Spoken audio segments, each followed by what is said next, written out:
So understanding this, understanding the necessity to change the fundamental on the basis of which education is conceived and delivered. We looked at what new purpose, what our purpose as defined meant. It meant that it has to be education that fundamentally requires full access, and access that must be assured by government. Every other player may be important in education, but in developing economies, the government is the most important player in education, especially basic and secondary education, because this is what assures you of a cohesive society that offers equal opportunity at a minimum to all citizens.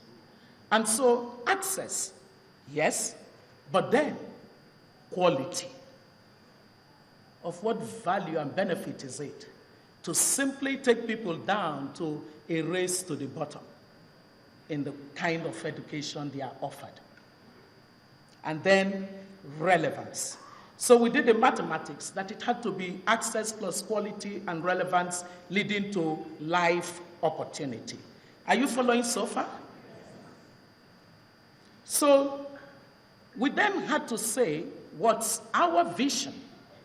Because it was necessary for the visionaries of what education, what purpose education should serve, to actually have a vision.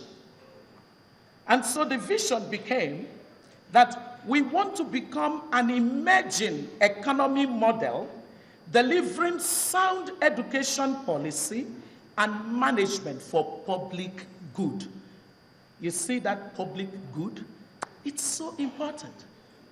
Because one of the challenges of a growing Africa, which many of you have to deal with frequently, is that a significant percentage of the citizens are saying, did you say the economy is growing? I don't know where it is growing because it's not growing in my own pocket. Do you hear that kind of conversation? Oh, I hear it, not just in Nigeria, across the continent. But that does not in any way dismiss the necessity for growth. Because the reality, ladies and gentlemen, is that if you do not grow at all, you stand no chance of reducing poverty. But the fact that you're growing is not a sufficient condition for reducing poverty. And so the whole idea of how you would use an important factor in productivity, which is the capacity, the whole labor capacity, the productivity of your citizens to change that storyline, that narrative, became the basis for the vision that we expressed for education management at that time. And then, of course, the whole idea of the mission, what it would do, democratic, egalitarian, prosperous, indivisible, and all those. And then, of course, these are the arrowheads of the elements that you needed to put a focus on in order to enable the process of emergence of deliberate policy to enable you achieve the purpose for education. And then we said, let's look at how we stood at that time. Now, we looked at how we stood in terms of the parameters that would compare us with other countries that were modeling the kind of vision that we had ascribed to ourselves. And we looked. Now, these are the scores of my ministry at that time. They are probably doing better now. But, on leadership, we scored ourselves F. Because you know what F is, right?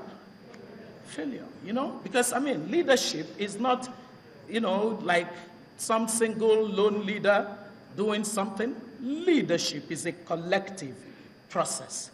It's a mobilization of group resource in order to drive a vision to fruition. And so we said, leadership, oh, come on, we got an F there. Funding, it was a D. Communication strategy, an F. Information and communication technology, it was an E. Managerial competence, we scored an F. Human resources capacity, it was an F. Partnerships, it was a C, because there were little dots of partnerships. So, training, it was an E. Management, it was an F. Intellectual property, there you go, it was a D. Now, can a man or a woman give that which they do not have? Of course not. And yet, this was the main engine for delivering on purpose, on vision. And then structures, systems, and processes, it was an F. Ethical dimensions, transparency, accountability, it was an F. So this was our start-off point during the education reform. We had to be truthful to ourselves. The greatest danger and enemy of policy making is when the policymaker tells a lie to himself or herself. Because you're starting on a faulty premise. You're never going to be able to solve any problem based on faulty foundation. So our result at that time said 7 Fs, 2 Es, 2 Ds, and 1 C. How else can you call this? What else can you call this but a dismal state of affairs, isn't it?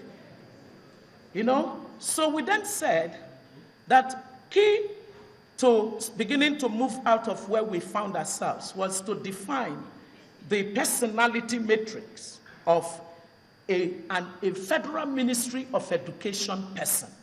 You needed the right persons solving the problems. And so you saw that, you can see that.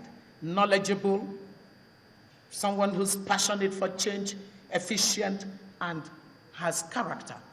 Now, this was not about the top-level management alone. It was from the leader of the team to the man sitting at the gate in the ministry. We needed this personality matrix. So, Doctor, we have about 5 more minutes. Don't worry, we're there. We're there.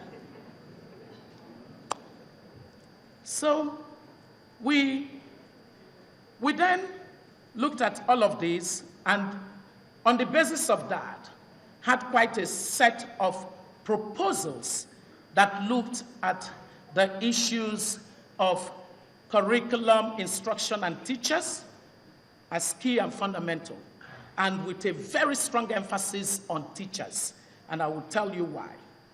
Now, on the teacher quality-related issues, teacher availability and teacher quality, these were the initiatives that we began in the process of that reform. I think that, just looking at it, professionalizing of teaching, getting the poor state of the teaching capital in the school system to completely begin to change was major for us. And so all of what you see there were things that were launched, targeting improvement in the quality of the teachers in the classroom, as well as ensuring that things that matter for recruiting the kind of teachers that would define a new trajectory for education, things that had to do with remuneration and the prestige of the profession itself became part of that reform. And, we'll leave this slide so you can always take your time and look at it. So that's one. The second thing was basically a focus on academic achievements. What were the outcomes from education and what were we achieving?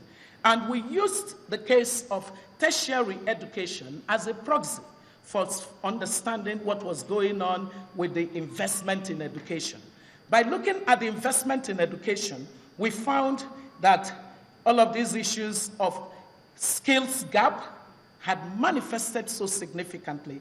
Inadequate manpower, brain drain, the few that got any skills at all voted with their feet for better places, and then, unemployment, underemployment. So, for example, with higher education, we looked at the fact that 1.5 million students were in our higher institutions at that time, very low for a developing country, 1% of our population at that time.